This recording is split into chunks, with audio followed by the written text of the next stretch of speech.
We want to thank our partner, AvaSure. Over 1,100 hospitals are using AvaSure's virtual care platform to engage with patients, optimize staffing, and seamlessly blend remote and in-person treatment at scale. Drive measurable outcomes and augment clinicians with an AI-powered solution that deeply integrates into your clinical workflows. AvaSure offers virtual care solutions supported by a secure, scalable infrastructure that helps you to lead your organization into a future where cutting-edge technology and compassionate care converge. For more information, check them out at thisweekhealth.com/AvaSure. Today on Newsday. The excitement about AI only matters to the extent that it's really focused on where the pain is, where the most pain exists.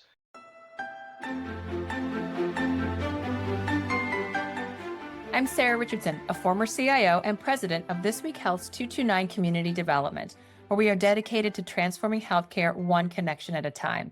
Newsday discusses the breaking news in healthcare with industry experts. Now, let's jump right in.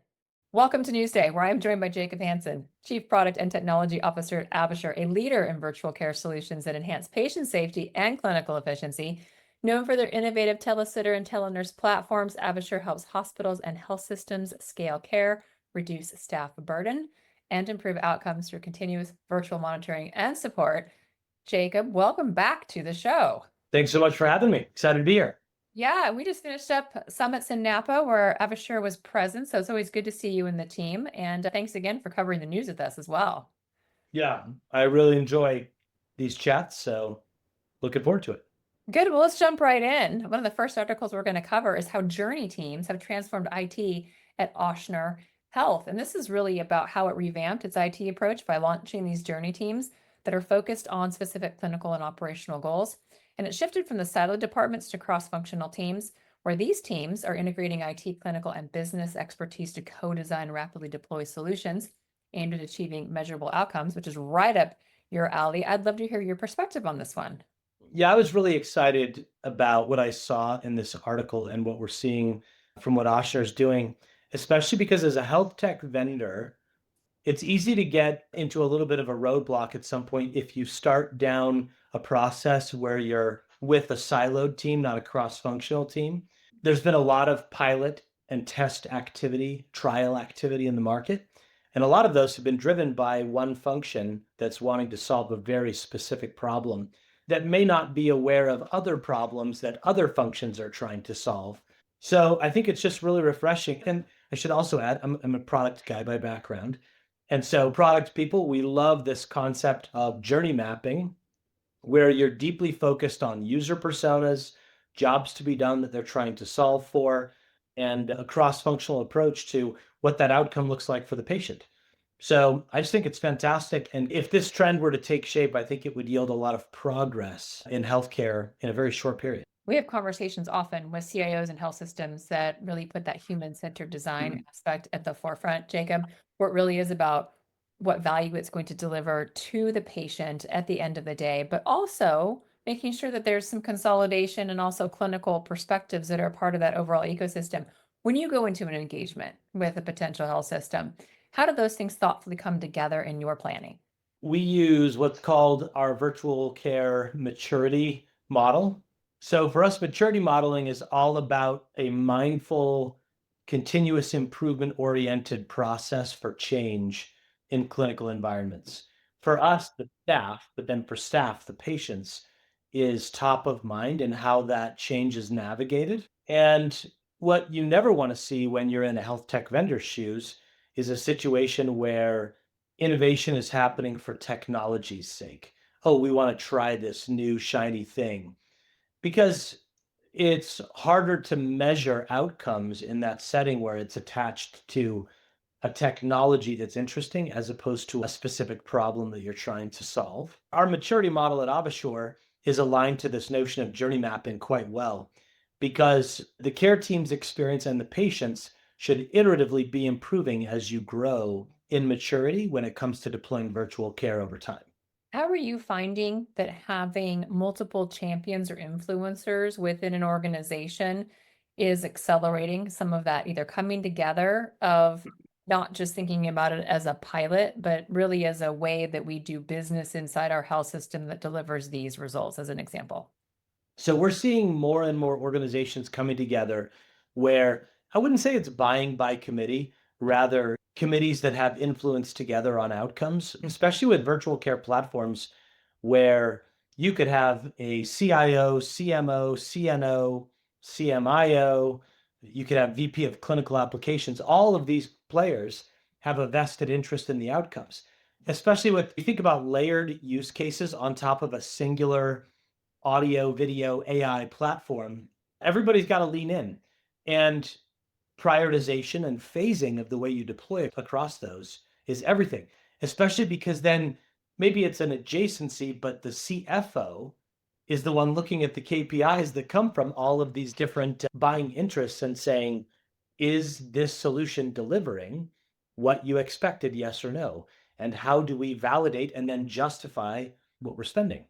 And we're always going to see better outcomes with the CFO and more lasting deployment of technology that's delivering on what it intends, a clear ROI, if we have that dyad or multifaceted model to leadership. And you've got an extensive footprint in healthcare today. When you go into a system that has said, we want your product, and you recognize that they've got some plumbing to do on their side to literally deliver what we just talked about, how do you help influence them in that perspective or the ability to have things happen in a more productive or fluid environment if they have these parameters in place?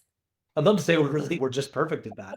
I don't think if anybody's saying they're nailing that, I'd say they're probably fooling themselves, because it would be presumptuous for us to assume that we understand all of the prioritization and budget and spending considerations happening inside the health system. Rather, we've got to ask really smart questions. We've got to lean in when we get the chance. We've got to be sensitive to the other pressures happening around that space and do our best. In fact, I would say the most important thing we can do is to bring everything we've learned from other deployments to say, here's other metrics or outcomes that we've seen tracked, how that's been tracked or measured to healthy effect. And now let's go try that here and give them a menu of options that will fit their culture the best, their ethos the best, whatever it is. We have to have more options than just one. We can't just force our background, our expectations onto the customer. If that makes sense. It does. It's one of the things we talk about often in our healthcare certified sales professional training is that having references or talking about systems like the one that you are having the conversations with, because you see way more than an individual practitioner does. Bringing that perspective is always such a win. And it, to a degree, lends us to the second article that we curated for today, and that's the AI agents are coming to healthcare. And the reason I say it's corollary is that agentic AI and the systems that can autonomously perform tasks across multiple systems really can and are transforming healthcare. The thing is, adoption is somewhat hindered by fragmented systems, variable data quality, regulatory complexity. I'm going to say all the things we already just talked about, Jacob, and how a system can have siloed approaches. When you consider agentic AI and how it really can perform complex tasks, people managing agents versus humans or a mix thereof, when you start to apply that into today's workforce, what are some of those barriers that you believe need to go away first? Yeah, I mean, you mentioned a core word there, fragmented. There are a variety of reasons that health system technology partners all want to protect their own outcomes, protect their own data. So one of the key elements is integration. But even separate from individual system partners who have concerns about the impact to the results with their products by being deeply connected with another, it also means health systems need capacity for their IT resources to even be able to support connecting these things, right? It doesn't just magically happen. You talk to any CIO, they know they've got to prioritize which things they're going to support connections between and why, because it's going to take effort from them as well. It requires change management at the bedside. So clear prioritization inside the health system, technology vendors willing to come to the table are both really important. Standardization of data structure, also really valuable. These are all things that we are excited to see taking shape where there's APIs are becoming more standard. data types, all of those things are getting more clarity, and we're just excited to see how that comes together. I'm a huge fan of AI, whether that's from a generative perspective or agentic. We're starting to do more and more agentic work, even at This Week Health, with agents and ways to bring things together. We started the question with, what are the tasks you do every day that you don't like doing? And how Mhm. can that be replaced? But to your point, if a system really wants to get there, they have to be thinking about all of their data being clean, all of the processes, all of the governance, all of those different aspects. When you start working with a new or potential customer, even an existing one who really gets what the future needs to look like, how often are these conversations coming into play? And again, how are you helping to shape some of the perspectives they need to really accelerate their growth and opportunity? The nice thing is, I think everybody's understanding of the fact that we're working together to identify health systems and technology partners who share vision, who look at the future and say, look, we acknowledge that in the short term, these barriers are not totally removed. However, we see where the health system wants to go, and we see our vision for where we expect to be, and we have commonality or overlap in those things. This is a big part of why we're working together to create shared vision built on shared principles. And one thing I liked about the second article was it talked about the doorman fallacy, which is to say that, yes, you could automate the opening and closing of doors, but you can't automate or replace with that machine that's opening and closing the doors, the security, the human touch, the welcoming, the signaling to other employees that somebody's here and that they need attention. And I think that's a great example in healthcare. We have to be mindful of, for whatever agentic AI can do, where do we preserve the human touch? That's not so much a barrier to change as it is a risk that we will likely run into on the backside of trying to implement some of these technologies and tools. And we see that even in core workflows and virtual care that we think about all the time. Virtual sitting is a great example. There are some in the market asking the question, how long before we've fully automated some virtual sitting or observer workflows? And the answer is, I don't think anybody actually knows that just yet. Is it possible that computer vision AI could do some things that a virtual sitter's been doing totally on their own in the near future? Yeah. But then there are others where that doesn't make sense. And how do you balance automation and savings with patient experience, HCAP scores, and outcomes that are more secondary but beneficial in the long run? And healthcare has been behind the technology curve forever. I mean, I've been in healthcare for 32 years, and imagine it's not your first job either. And we see so many trends and ideas, fintech, manufacturing, other places that are faster. Do you get a sense, Jacob, that AI in whatever form it chooses to manifest itself within some of our healthcare ecosystems starts to become the equalizer while healthcare can actually catch up to other industries? I've been guilty of targeting specific technologies multiple times over the last nearly 20 years, saying, oh, this will be the thing that pushes healthcare to be more caught up, right? We've had like actionable analytics, we've had population health, we've had RTLS infrastructure, we've had IoT, lots of different things that have been the thing that we were all super excited about. And all of those things are now still in process, right? Still looking for how it can help us achieve the tipping point where we're going to start to deploy better or faster. I am once again excited and hopeful that AI could be the equalizer to bring us on par. I think the question is, what does that mean for us in healthcare? What part of being up to speed with other industries do we actually want? You could take banking as an example. I do not like to go into a physical bank. I just don't. I bet in the last several years it's happened twice, maybe three times for some specific thing where they said, no, we can only do this if you come in. But I'm generally irritated when it's happened. In healthcare, that is not true. So I guess I just think it's interesting. Yes, it could be an equalizer. No, it won't look at the same as other industries where full automation is more acceptable than in healthcare. But I'm certainly hopeful because it's ridiculous that we keep operating at these super challenging margins. when regulatory changes happen, when illness trends or pandemics happen, all of a sudden chaos ensues, healthcare systems, margins dip into negative, everybody that supports the industry is in a panic. There's no need for that. We don't need to be so prone to that kind of whiplash effect. So hopefully we get there.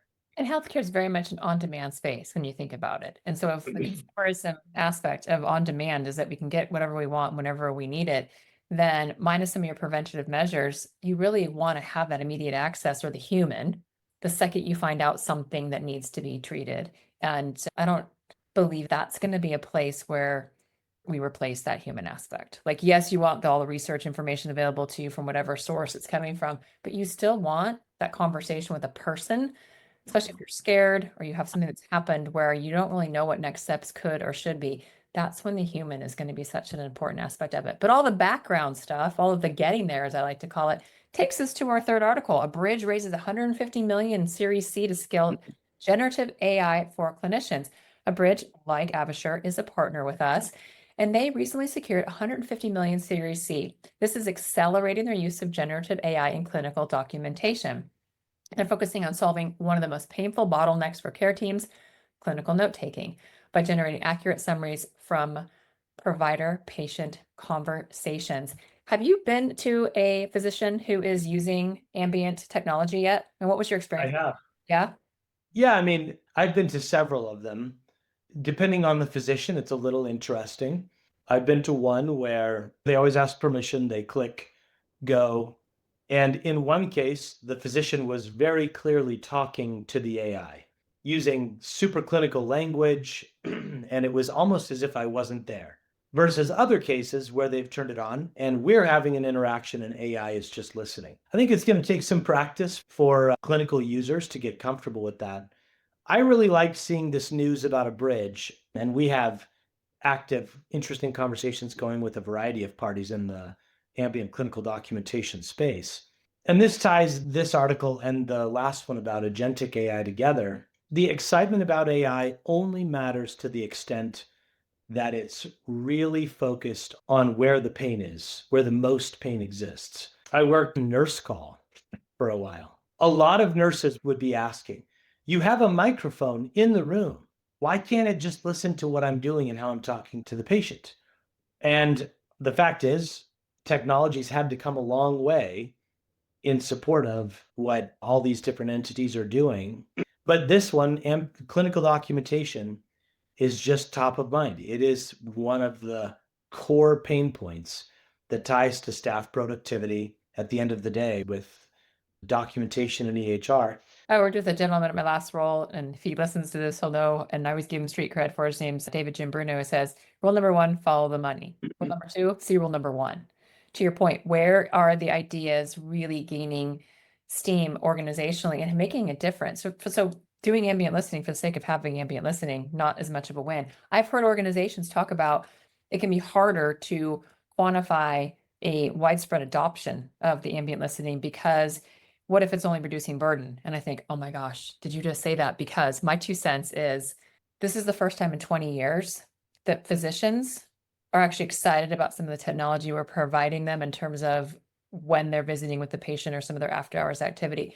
It's not about seeing more patients in a given day unless they really want to. It's about being able to actually get some of that work off of their plates, because everything we've done for the last couple of decades has put the burden on the doctors and on their staff.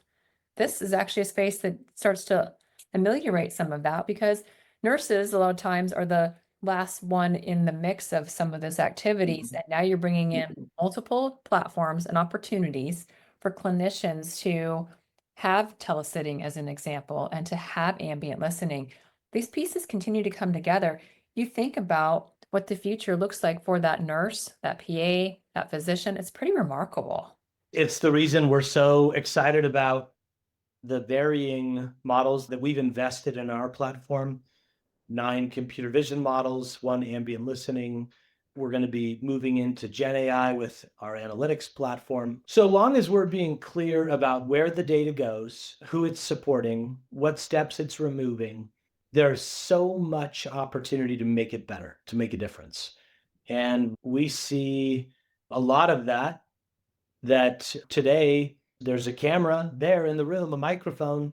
How do we bring these new and exciting things in a way that's supportable at scale?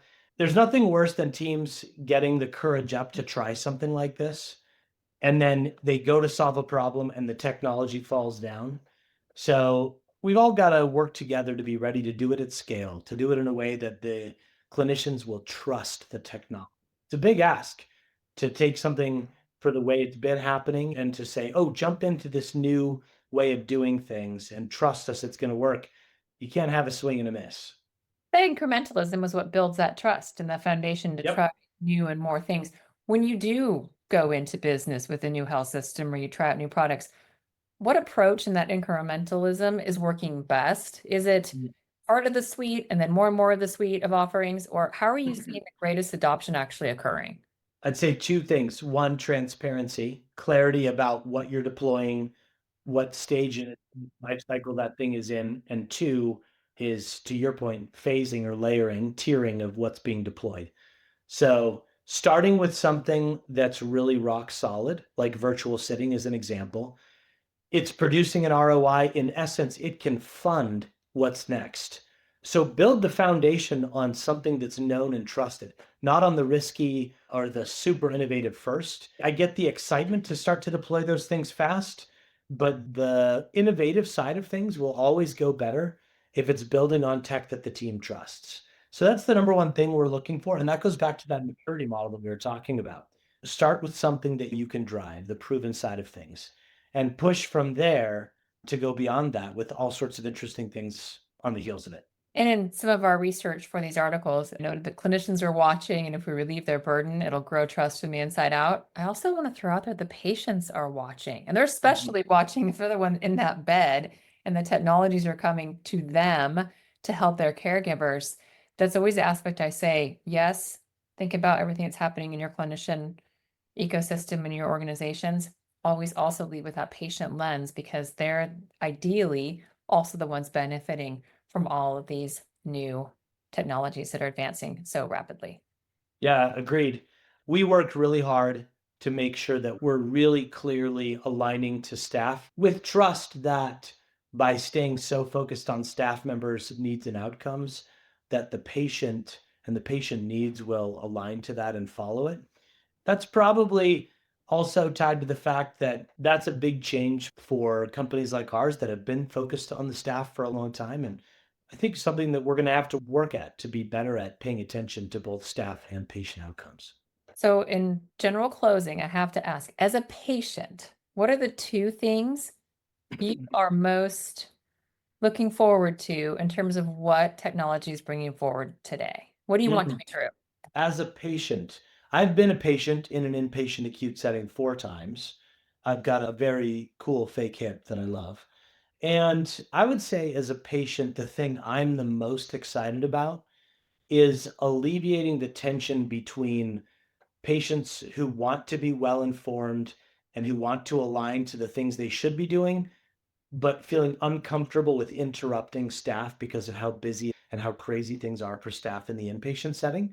So that's the first one, is really empowering patients to stay educated, to ask questions, to get ready to get out of the hospital without burdening bedside staff.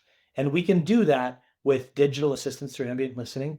We can do that with better coordination and triage that brings that remote team members to the bedside by monitoring, observing what's happening, and then proactively bringing people to the patient. That element of eliminating that tension is something I get really excited about. And then the last one is, and I think this is probably a little bit of a longer putt, but a patient's experience when they exit the hospital as a facility, the connection to the original intention and the follow-up with that, it gets awfully gray and challenging sometimes.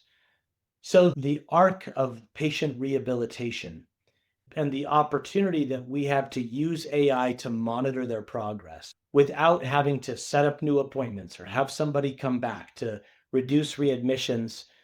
I just think that's another huge story here is, as a patient, I think I would have felt far more confident and rehabilitated faster if I had a little bit more clarity that went beyond what happened after I left. Yeah, that's a great point. And more than anything, today's conversation, it proves that innovation isn't just about new tech. It's about thoughtful alignment between people, process, partners who are supplying the technology. And whether we're talking about journey teams, AI agents, or targeted clinical tools, it comes down to solving real problems in real environments. Huge thank you to you, Jacob, and the AvaSure team for helping us connect the dots between strategy, technology, and the human experience in healthcare.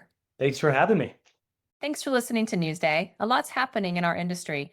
And while Newsday covers interesting stuff, another way to stay informed is by subscribing to our Daily Insights email, which delivers expertly curated health IT news straight to your inbox. Sign up at thisweekhealth.com/news. Thanks for listening. That's all for now.